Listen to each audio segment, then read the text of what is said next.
Je suis arrivé à la remise de diplôme de ma sœur. Ils avaient un sac cadeau pour tout le monde, sauf pour moi. Maman a dit, on ne pensait pas que tu viendrais. J'ai juste fait mes valises et je suis parti. Un mois plus tard, 17 appels manqués. Mon nom est Alice Leroy. J'ai 26 ans, et j'étais autrefois l'espace silencieux dans une maison pleine d'applaudissements. Vous savez, ces diaporamas familiaux où chaque moment mignon est daté, légendé, adoré? J'étais la diapositive vierge entre deux. Présente, mais pas projetée. Jeanne, ma sœur aînée, était le genre d'enfant qui semblait plastifié. Des chaussures neuves avec des semelles pailletées qui clignotaient quand elle marchait. Des gâteaux d'anniversaire à étage avec des paillettes comestibles. Une veste d'équipe universitaire avec son nom brodé en fil d'or. Moi? Je recevais ces paires de chaussures légèrement usées, une bougie plantée dans un muffin de chez Carrefour, et un sweat à capuche de friperie qui disait « Eric » sur la poitrine, comme si c'était une blague dont je ne faisais pas partie. Ce n'était pas cruel. Ça aurait été plus facile à nommer. C'était administratif. L'univers de notre maison avait un système de classement, et j'étais mal classé. Techniquement incluse, jamais considérée. À 19 ans, j'ai déménagé de la même manière que j'avais vécu là-bas, silencieusement. Pas de porte claquée, pas de grands discours. J'ai fait mes valises pendant les vacances de printemps, laissé un mot sur le frigo, je vous aime. Portez-vous bien, et j'ai pris un bus pour Marseille, une autre ville qui ne connaissait pas le deuxième prénom de Jeanne ni mon habitude de ne pas finir monter. Une année sabbatique est devenue une poignée d'années sabbatiques. J'ai eu 2 emplois, appris la différence entre ce qui est cassé et ce qui est débranché, et j'ai commencé à aimer le son de mes propres pas dans les couloirs. Nous n'étions pas brouillés. Nous étions en décalage. Les fêtes se sont transformées en textos discrets. Un « Joyeux anniversaire, maman » est arrivé une fois avec 2 jours de retard, et une autre fois, elle m'a appelé Aline. Assez proche. J'ai appris pour la remise du MBA de Jeanne par mon cousin Julien, la seule personne de notre famille qui utilise l'honnêteté comme de la crème solaire, appliquée généreusement. « Tu y vas samedi ?» a-t-il demandé. À quoi? La remise de diplôme de Jeanne. Un grand truc. Ta mère prépare des sacs à dos. Bien sûr qu'elle en prépare. Des sacs à dos. J'ai imaginé des rubans de satin murmurant, tu appartiens à tous ceux qui comptaient. J'ai pris ma journée, emprunté une chemise dont les manches étaient légèrement trop courtes, et écrit une carte, fier de toi, sœurette, même si tu n'as jamais eu besoin que je le sois. C'était comme placer une petite pierre chaude dans ma propre poche, quelque chose d'honnête à quoi se raccrocher. Le lieu ressemblait à un country club qui se serait perdu et aurait accidentellement atterri chez la royauté. Des étayers, des lumières de cristal, des chaises qui avaient une opinion sur la posture. À l'intérieur, il y avait une bannière avec le visage de Jeanne et une véritable sculpture de glace en forme de toque de diplômé, car la subtilité avait été escortée dehors par la sécurité. À l'accueil, une femme en perles sentait un parfum qui valait une fortune et a dit « Jeanne a une telle présence », comme si la présence était un groupe sanguin. L'employé avec la liste des sacs cadeaux m'a souri de la même manière que les dentistes sourient avant de dire « petite piqûre ». Non. Alice Leroy. Son doigt a parcouru la liste, s'est arrêté, et revenu en arrière. Oh, je ne vous vois pas, le sourire s'est élargi en un théâtre d'excuses. Derrière moi, la voix de ma mère. Alice, tu es venue. Elle a embrassé l'air près de ma joue. C'était le genre d'accueil qu'on réserve à un invité surprise. Surprise, ai-je dit. On ne pensait pas que tu serais là. Pas, on est si content, ou, Jeanne va être ravie. Juste une mise à jour logistique. On ne pensait pas que tu arriverais. J'ai ri, parce que l'autre option était de devenir l'histoire. Elle m'a tapoté le bras. Trouve une place. Ça commence. J'ai trouvé une chaise au dernier rang, derrière un pilier près des portes de service. Toutes les quelques minutes, un serveur passait avec un plateau de crevettes qui s'annonçait de lui-même. Un bambin m'a donné la moitié d'un biscuit, comme si nous appartenions à la même catégorie démographique. Sur scène, Jeanne a traversé en toge et toque, s'est approprié l'espace, et la salle a bu ses paroles. Papa s'est levé pour applaudir. Maman a essuyé une larme choisie. J'ai applaudi aussi, comme on applaudit un inconnu au théâtre. Poliment, au bon moment. Après les diplômes, les lumières se sont tamisées. L'écran a affiché « Jeanne Leroy, le voyage commence ». La musique a monté. Je m'attendais à un montage de nuit d'études et de selfies à la bibliothèque. À la place, un logo élégant est apparu, Conseil Beaumont. La police de caractère avec empattement avait de la prestance. La vidéo a enchaîné sur des graphiques, des clients. C'était une bande-annonce de lancement. Jeanne s'est avancée vers le micro, non pas en tant que diplômée, mais en tant que fondatrice dévoilant un avenir. Puis papa est monté sur scène, le visage lumineux sous les chandeliers. Nous sommes si fiers de notre fille, a-t-il dit. Si fiers que nous serons les premiers investisseurs de Conseil Beaumont. Les applaudissements ont éclaté, des applaudissements polis, coûteux. J'ai regardé l'écran et j'ai senti quelque chose de chaud se vider de moi. Parce que 6 ans plus tôt, je m'étais assise à notre table de salle à manger avec un prospectus pour Réparer Clair, une simple start-up de réparation informatique, une camionnette, des outils, des tarifs, un petit logo en forme d'éclair qui me faisait sourire.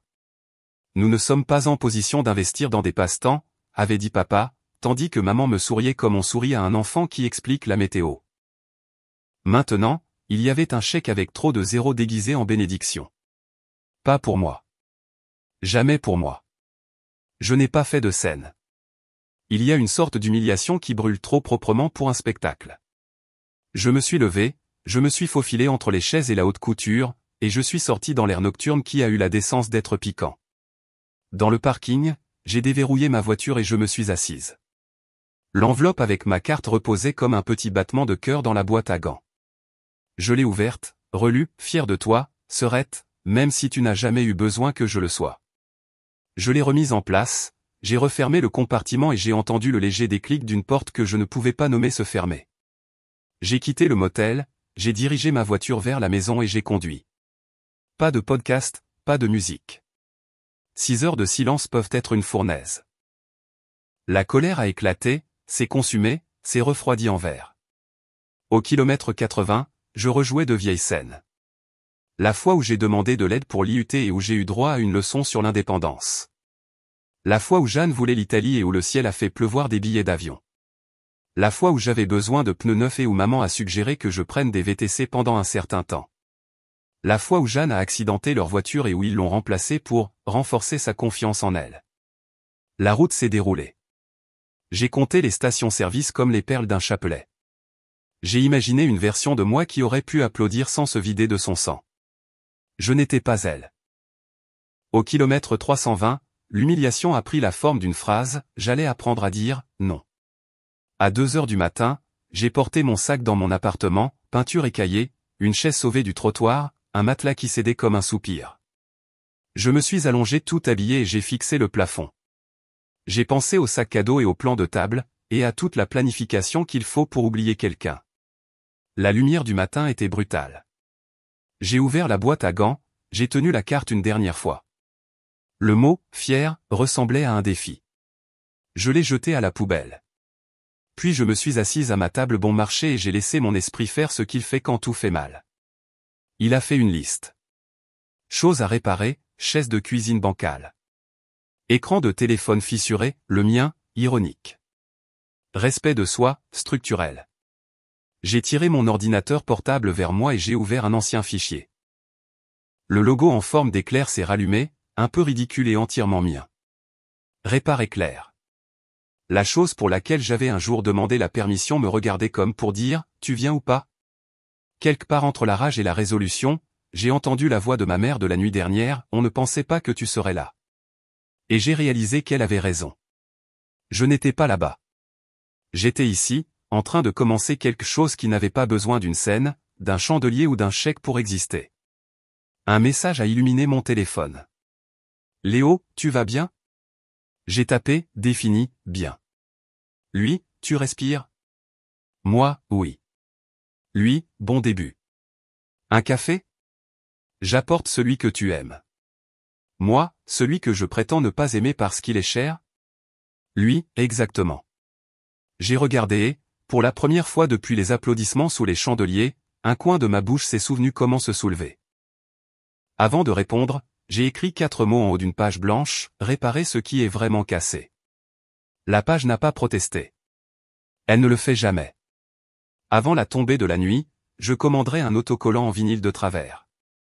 D'ici la fin de la semaine, j'aurais une marque, une grille tarifaire, une promesse à moi-même. Mais à ce moment-là, j'ai juste respiré, envoyé mon adresse à Léo par texto, et refermé la boîte à gants sur une carte adressée à une version de la famille qui ne m'incluait pas. Ils avaient leur sac cadeau et leur nom doré à leur fin. J'avais un éclair et une boîte à outils. Et s'il y a une chose que je sais sur les systèmes fragiles, ce n'est pas le lancement le plus bruyant qui dure. C'est la réparation que l'on ne voit pas jusqu'à ce que tout le reste échoue. On dit que le silence est d'or. Mais cette nuit-là, le silence ressemblait à de l'aluminium, fin, froid et cabossé par trop de coups. Le lendemain de la remise de diplôme au lancement d'entreprise de Jeanne, je me suis réveillé avec un téléphone qui ne vibrait pas, une famille qui n'a pas demandé si j'étais bien rentré, et un sentiment de vide, comme si j'avais été discrètement effacé de leur récit. J'ai préparé un café qui avait le goût d'une ambition brûlée et je me suis assise à ma petite table de cuisine, fixant la tasse cabossée que j'avais achetée dans une friperie. Il y était écrit « L'humain le plus passable du monde ». Ça semblait juste. L'écran de mon ordinateur portable s'est rallumé. Nom du dossier, Répare éclair-bas ancien. À l'intérieur, des propositions à moitié rédigées, des feuilles de calcul qui semblaient autrefois être le plan d'un rêve. J'en ai ouvert une. Mes notes étaient d'une sincérité douloureuse, réparation informatique abordable, service personnalisé, modèle basé sur la confiance. J'ai failli rire. La même famille qui ne pouvait pas me faire confiance avec 2800 € venait de virer à Jeanne une somme à 6 chiffres. J'ai ouvert un nouveau document et les renommé « Répare éclair 2.0 ». S'ils ne croyaient pas en moi, je le ferais sans eux. Pas d'applaudissements, pas de bailleurs de fonds, pas de flûte de champagne prétendant scintiller de fierté. En une semaine, j'avais trouvé 2 petits boulots. L'un dans un cinéma indépendant où je réparais des systèmes de projection et prétendais en savoir plus sur les ports HDMI que ce n'était le cas. L'autre, un travail informatique à distance pour une clinique dentaire qui me payait en partie en espèces, en partie en carte cadeau Fnac, la plupart du temps. C'était assez pour survivre. À peine. Mon petit ami, Léo Martin, était le genre d'homme qui n'avait besoin ni d'être sauvé ni de sauveur. Il remarquait simplement les choses, comme la façon dont je soupirais avant de répondre aux textos de ma mère ou comment mes mains tremblaient quand j'entendais le nom de Jeanne en haut-parleur. Il n'insistait jamais. Il a juste dit un soir, en m'aidant à démêler un enchevêtrement de câbles, s'il ne t'appelle que quand quelque chose est cassé, c'est peut-être la seule chose qu'il sait faire. Je n'ai pas répondu. J'ai juste enroulé un autre fil et murmuré, alors il est peut-être temps que je répare quelque chose qui reste réparé. C'est devenu le cœur de Répare éclair 2.0. Mes premiers clients étaient modestes. Une enseignante à la retraite dont l'ordinateur portable se bloquait pendant la rédaction de ses mémoires. Un étudiant paniqué par un disque dur en panne. Un propriétaire de café local qui a failli perdre sa paix quand son système de points de vente a court-circuité. Je facturais modestement, mais chaque fois que quelqu'un me remerciait comme si j'avais sauvé sa santé mentale, je le sentais. Quelque chose de petit mais d'électrique. De la fierté, réelle et silencieuse. Le genre qui n'a pas besoin de public. J'ai commandé des cartes de visite qui disaient « Alice Leroy, réparation et support technique. Répare ce que les autres oublient. » C'était moitié une affirmation, moitié une confession. La première fois que j'ai conduit ma Renault de 2006 après avoir collé l'autocollant en vinyle bon marché sur la portière un éclair légèrement de travers, j'ai pleuré dans les embouteillages. Ce n'était pas du chagrin, c'était du soulagement. Au bout de la 3e semaine, je m'étais constitué une petite liste de clients réguliers. Mon téléphone vibrait de messages qui ne commençaient pas par « Peux-tu rentrer à la maison ?» ou « On a besoin d'un service ». Un soir, alors que je terminais une réparation au café, la propriétaire, Mélanie, m'a tendu une barre au citron et a dit « Tu devrais poster ton travail en ligne, ma chérie. Les gens comme toi ne restent pas petits longtemps. » J'ai souri et dit que j'y réfléchirais. Mais une partie de moi ne la croyait pas. Ce soir-là, de retour à la maison, j'ai parcouru l'Instagram de Jeanne. La page de son entreprise, Conseil Beaumont, était déjà en pleine effervescence. Des vidéos soignées, des témoignages de professeurs, des selfies au champagne, des hashtags comme Leader Nouvelle Génération et La Famille d'abord. La famille d'abord ? Ai-je marmonné en riant amèrement. Sauf si vous êtes le mauvais membre de la famille. J'ai fermé mon ordinateur portable, éteint mon téléphone, et je me suis assise dans le faible bourdonnement de mon ventilateur d'appartement bon marché. 6 heures de silence à nouveau, mais cette fois, ça ne brûlait pas. ça construisait quelque chose. Pour la première fois, le silence ressemblait à de l'espace. De l'espace pour penser, pour planifier, pour exister sans permission. Le lendemain matin, je savais ce que je voulais. Je n'avais pas besoin d'être incluse. J'avais besoin d'être indépendante. Pourtant, les vieilles habitudes ont la vie dure. Une partie de moi continuait d'attendre que quelqu'un, n'importe qui, remarque. Un texto. Comment vas-tu? Rien n'est venu. Juste le défilement occasionnel de la page de Jeanne, la montrant tenant des verres de champagne devant des panneaux d'affichage, annonçant des partenariats, brillant d'une manière qui semblait conçue pour projeter des ombres. Mais quand j'ai réparé l'écran fissuré d'un étudiant et qu'il a murmuré « Merci ». Je pensais que j'allais devoir abandonner, j'ai réalisé quelque chose. La reconnaissance ne guérit pas. L'utilité, si. Le lendemain, Léo a apporté des plats à emporter et a demandé « Alors, tu es officiellement en activité ?» J'ai ri. Pas encore. Je n'ai même pas de clients prévus pour le mois prochain. Il a souri. Ce n'est pas ce que j'ai demandé. J'ai marqué une pause, puis j'ai hoché la tête. Oui. Je suppose que oui. Il a levé un verre de vin bon marché. À Répar Éclair 2.0. Et à la réparation de ce qui vaut la peine d'être gardé. J'ai trinqué avec lui et, pour une fois, je ne me suis pas senti comme une pensée après coup. Dehors, par ma fenêtre, les lampadaires se sont allumés faibles, constants, résilients. J'ai pris ça comme un signe.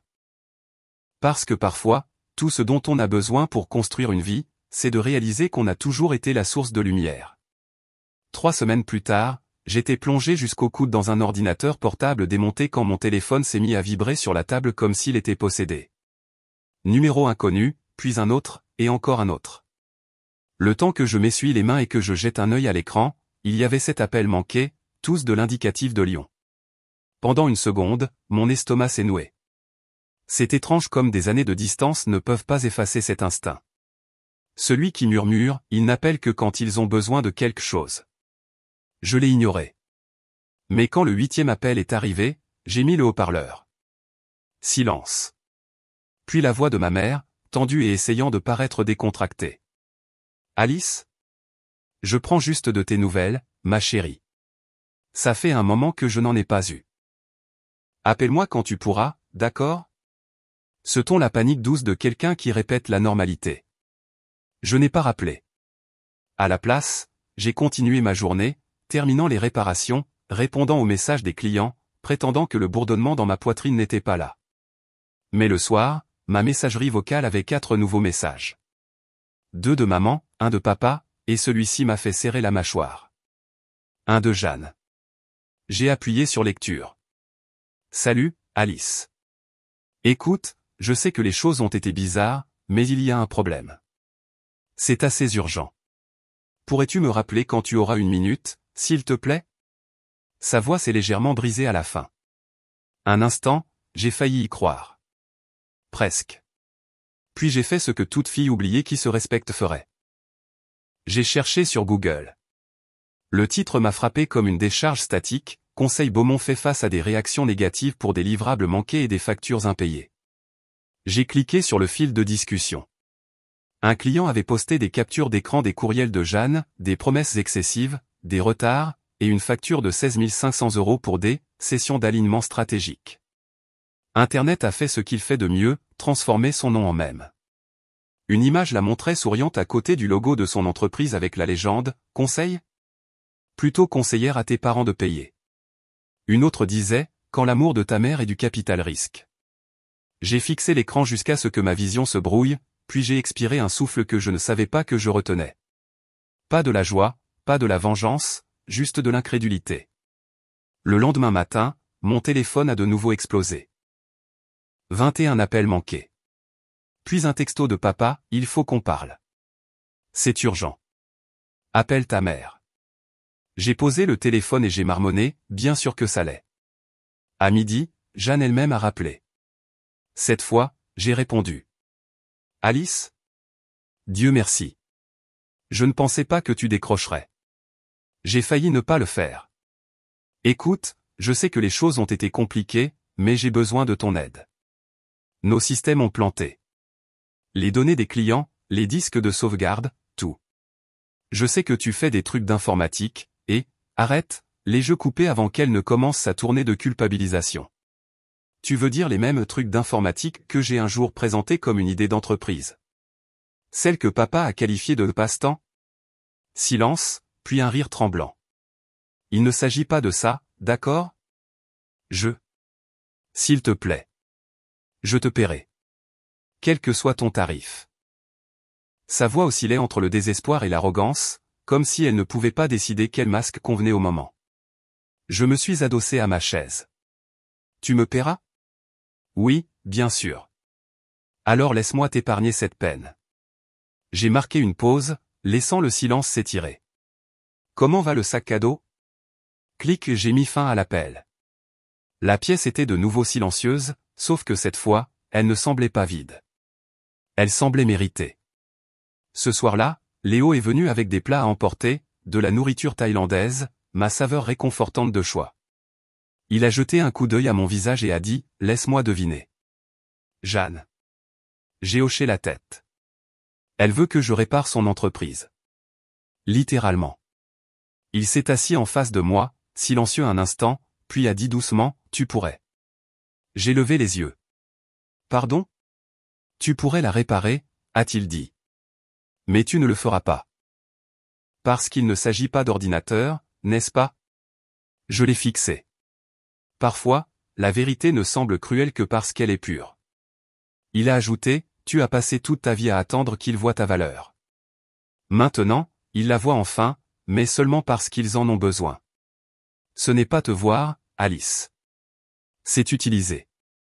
Il avait raison. Je n'ai pas répondu. J'ai juste poussé ma nourriture avec une fourchette jusqu'à ce qu'ils tendent la main sur la table et disent, alors, qu'est-ce que tu vas faire? J'ai esquissé un léger sourire. Exactement ce que j'ai fait jusqu'à présent. Réparer des choses. Simplement pas les leurs. Le lendemain matin, j'ai reçu un courriel d'un expéditeur inconnu. Objet, s'il te plaît. De maman. J'ai survolé le message avec mon curseur mais ne l'ai pas ouvert. À la place, j'ai cliqué sur « Marqué comme lu » et j'ai fermé mon ordinateur portable. Le silence qui a suivi n'était pas un vide. C'était la paix. Parce que quand on a passé toute sa vie à être le plan de secours, le jour où on arrête de répondre aux appels d'urgence ressemble à la liberté. Le soir, mon téléphone a de nouveau vibré. Léo a envoyé un texto, « Tu vas bien ?» J'ai répondu, « Oui. » Ils ont enfin réalisé que je ne suis pas cassé. Et cette nuit-là, j'ai dormi profondément pour la première fois depuis des mois. Quand je me suis réveillé le lendemain matin, la lumière du soleil traversait mon appartement comme un projecteur silencieux. Pas d'appel manqué, pas de message commençant par « urgent ». C'était presque troublant, comme si le monde avait cessé d'avoir besoin de quelque chose de moi. J'ai préparé du café, vérifié ma boîte de réception, et il était là, un message d'un autre genre. Objet, répare éclair m'a sauvé. C'était de Mélanie, la propriétaire du café. Elle avait posté une photo de ses barres au citron à côté de son ordinateur portable et avait identifié ma nouvelle page. Mon système de paie a planté et Alice l'a réparé en 20 minutes. Soutenez les commerces locaux. C'est une vraie pro. À midi, la publication avait été repartagée sur un groupe Facebook de quartier. Au dîner, ma boîte de réception était un champ de bataille de nouvelles demandes. C'était surréaliste. Pas célèbre au point de devenir viral, juste vu. Les clients ont commencé à m'appeler « la fille à l'éclair ». Je souriais à chaque fois. Une cliente, une fleuriste nommée Marine, m'a donné des biscuits et a dit « J'ai parlé de toi à ma sœur. Elle est nulle en technologie. Ne la laisse pas t'effrayer. Elle est gentille après son café. » Je suis parti en riant, mon autocollant en vinyle de travers attrapant la lumière du soleil dans le rétroviseur. Pour la première fois de ma vie, être petite ne signifiait pas être invisible. Ça signifiait être réel. La 3e semaine, j'avais économisé assez pour déménager dans un appartement légèrement plus grand. Rien d'extraordinaire, mais il avait un vrai chauffage et une cuisine qui ne servait pas aussi de buanderie.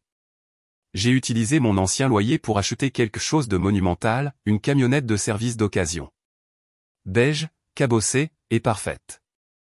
Le jour où j'ai appliqué le nouvel autocollant Répare Éclair 2.0, répare ce qui est oublié, je l'ai aligné droit cette fois. Pas de bord de travers, pas de demi-mesure. Léo est passé avec du café et a dit, ça te va bien. J'ai ri. Tu veux dire la camionnette? Non, a-t-il dit doucement. La certitude. Nous avons conduit jusqu'à mon prochain travail en silence, le genre de silence qui était complice. Puis, de nulle part, il a demandé, s'il te recontacte un jour, que ferais-tu? J'ai regardé la route. Ça dépend. Est-ce qu'il demande parce qu'il se soucie de moi, ou parce que quelque chose est encore cassé? Il a hoché la tête. Donc, probablement la deuxième option. Exactement, ai-je dit en souriant amèrement. Ce soir-là, en organisant mes factures, j'ai trouvé une enveloppe dans ma boîte aux lettres.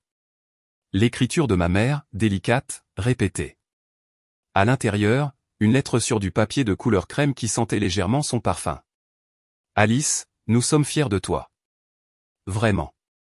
J'ai vu ta page Répare Éclair. Elle a l'air merveilleuse. Ton père et moi voulions t'appeler, mais les choses ont été tendues. Jeanne a des difficultés. Elle ne fait confiance à personne en ce moment, mais elle te fait confiance. Peut-être que tu pourrais l'aider, juste pour l'instant.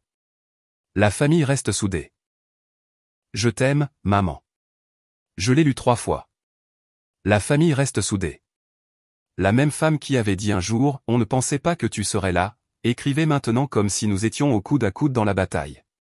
Pliée à l'intérieur de la lettre se trouvait une photo du jour de la remise de diplôme de Jeanne.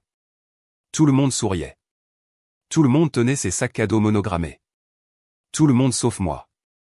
Au dos, quelqu'un avait griffonné, une journée si parfaite. J'ai laissé échapper un rire sec qui s'est brisé quelque part dans ma gorge.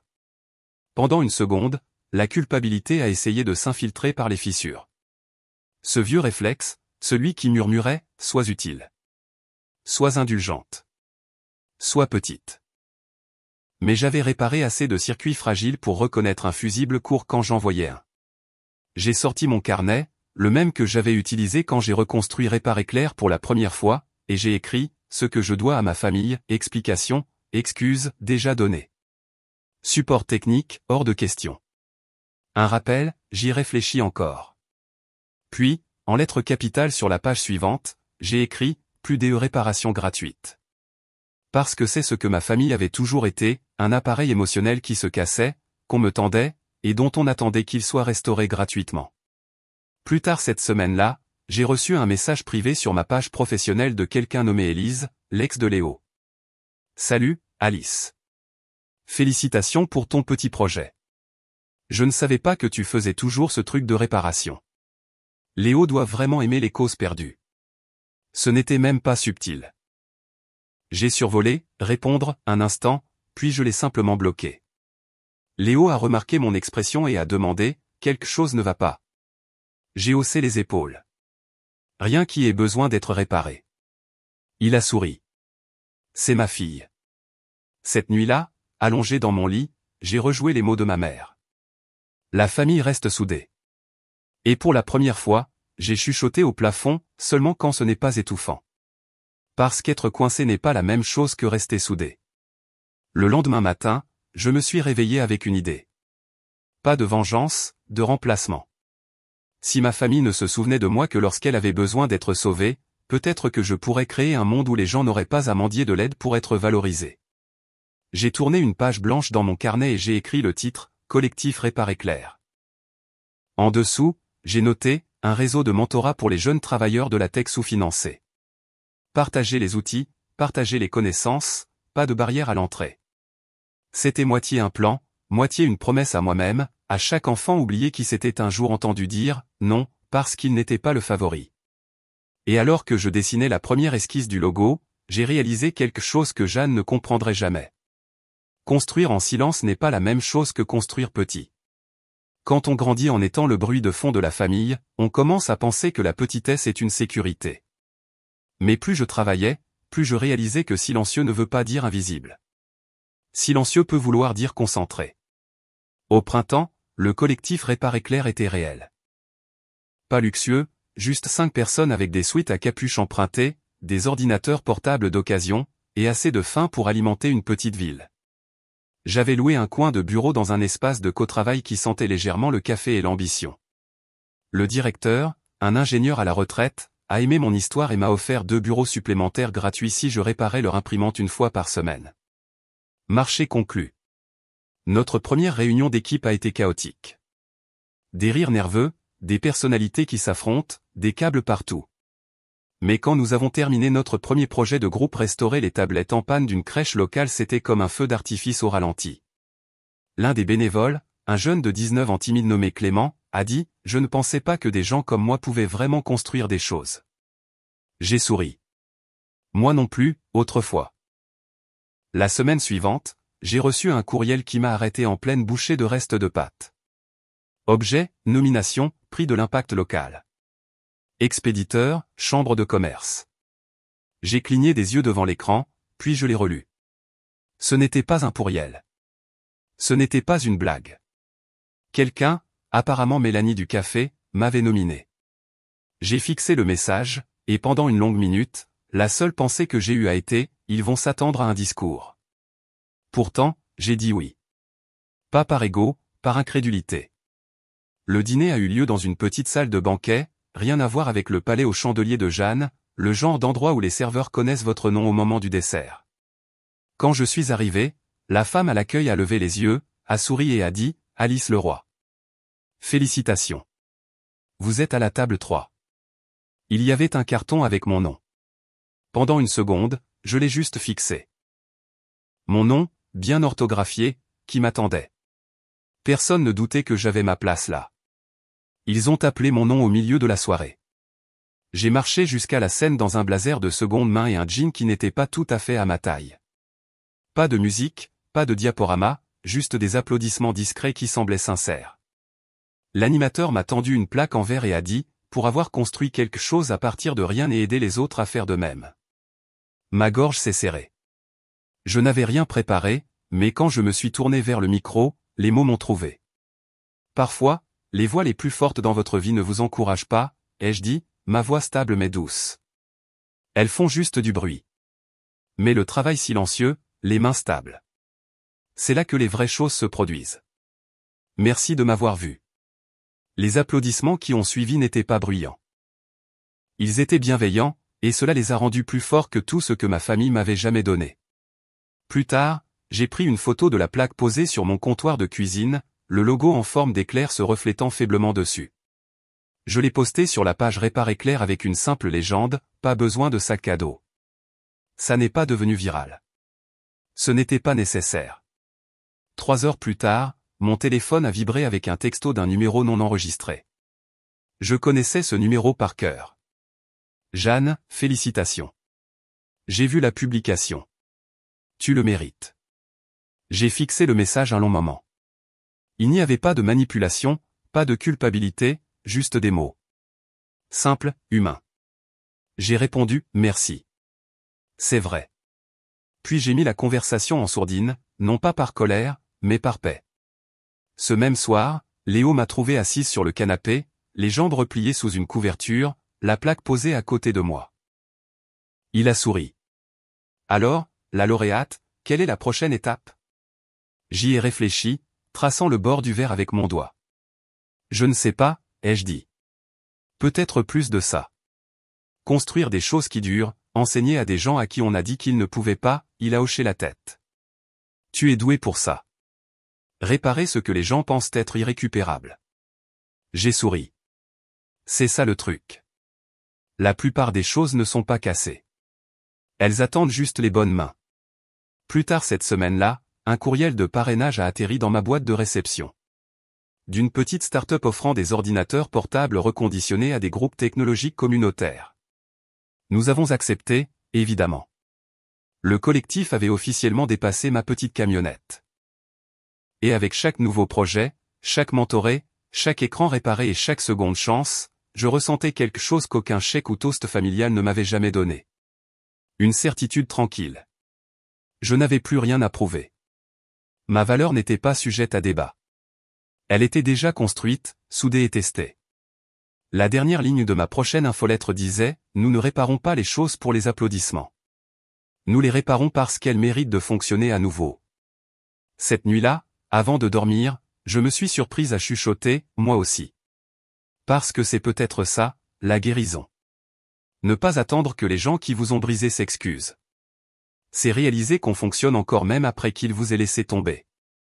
2 mois plus tard, j'étais assise dans ma camionnette à un feu rouge, l'autocollant réparé clair scintillant sous le soleil de fin d'après-midi. Le collectif venait de finir de câbler des ordinateurs pour un centre communautaire, et j'étais épuisé. Mais de la bonne manière, celle qui laisse votre corps fatigué et votre cœur calme. Le feu est passé au vert et, alors que je conduisais, mon téléphone a vibré dans le porte-gobelet. Un texto. Papa, ta mère te passe le bonjour. Elle a vu ton interview en ligne. Fier de toi. J'ai souri faiblement. Pas d'émoji, pas de questions, pas de culpabilité cette fois. Juste des mots. Et c'était suffisant. Quand je me suis garé sur le parking de mon appartement, un autre message est apparu. Jeanne, salut. Je voulais juste te dire merci de ne pas me détester pour toujours. Tu avais raison sur toute la ligne. Je l'ai fixé, mon pouce planant au-dessus de l'écran. Il y a un an, j'aurais écrit des paragraphes, peut-être du pardon, peut-être un point final, peut-être un peu de colère pour relever le tout. Maintenant, j'ai juste tapé « Je ne te déteste pas ». J'ai juste appris où me tenir. Puis j'ai appuyé sur envoyer, j'ai posé le téléphone face contre table et j'ai expiré lentement.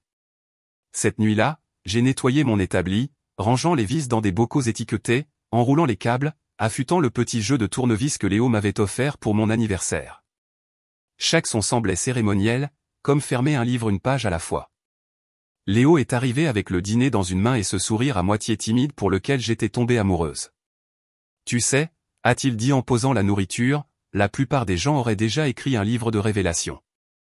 Ou au moins lancé des pics à leur famille sur les réseaux sociaux. J'ai ri. J'ai fait mieux. J'ai lancé une entreprise. Il a souri, s'asseyant à côté de moi. Est-ce qu'il te manque parfois? J'y ai réfléchi. Pas eux, ai-je dit doucement. Juste la version de moi que je pensais qu'il verrait. Il a hoché la tête, passant un bras autour de mes épaules. Alors tu as trouvé de meilleurs yeux. Nous avons mangé dans un contentement tranquille. La ville dehors bourdonnait, mais mon esprit était calme. Après le dîner, j'ai parcouru la conversation de groupe du collectif.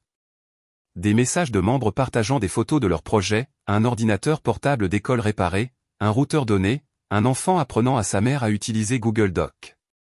De petites victoires, bruyantes à leur manière. J'ai posté une dernière photo avant de me coucher. L'équipe entassée autour de la camionnette, rayonnante. Légende, nous construisons des choses pour qu'elles durent. Les commentaires ont afflué de la part d'abonnés locaux, de clients, et même d'inconnus qui nous encourageaient. Parmi eux, il y en avait un qui m'a fait marquer une pause. Mélanie, la propriétaire du café, je t'avais dit que les gens comme toi ne restent pas petits longtemps. Elle avait eu raison depuis le début. J'ai fait défiler plus bas, dépassant les commentaires, jusqu'à ce que je voie un nom qui m'a serré la poitrine. Maman Leroy. Ça a l'air merveilleux, ma chérie. Je suis contente que tu sois heureuse. Juste ça. Pas d'excuses, pas d'explications. Ce n'était pas des excuses, mais c'était quelque chose. Je n'ai pas répondu. Je n'en avais pas besoin. Le lendemain matin, j'ai conduit la camionnette jusqu'à la périphérie de la ville, où le lever du soleil peignait tout en or. Le genre de lumière qui donne un air neuf même au vieux bitume. Je me suis garé, je suis sorti, et je me suis appuyé contre la portière latérale, respirant l'air frais. Dans ce silence, j'ai pensé à tout ce qui s'était passé, les sacs cadeaux de la remise de diplôme, les années à être techniquement incluses mais émotionnellement exclues, le moment où je suis sorti sous la lumière des chandeliers et où je me suis enfin choisi. J'ai souri, réalisant jusqu'où cette décision m'avait mené. La famille, avais-je appris, ce ne sont pas ceux qui applaudissent le plus fort quand on réussit. Ce sont ceux qui écoutent quand on parle doucement. Et parfois, c'est juste soi-même, qui apprend à être à la fois celui qui écoute et la voix. J'ai ouvert mon carnet, celui rempli de mes anciennes listes, et je suis allé à la dernière page. J'y ai écrit, choses qui valent la peine d'être gardées. La paix. Un but. Des limites qui tiennent. Les gens qui n'ont jamais eu besoin que je prouve ma valeur. J'ai fermé le carnet, je l'ai glissé dans la boîte à gants, et j'ai souri à l'ironie.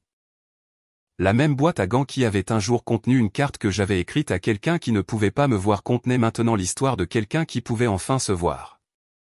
Le moteur a ronronné doucement alors que je démarrais la camionnette, le logo en forme d'éclair attrapant la lumière du matin. Et alors que la route se déroulait devant moi, j'ai murmuré, pas cassée. Juste reconstruite.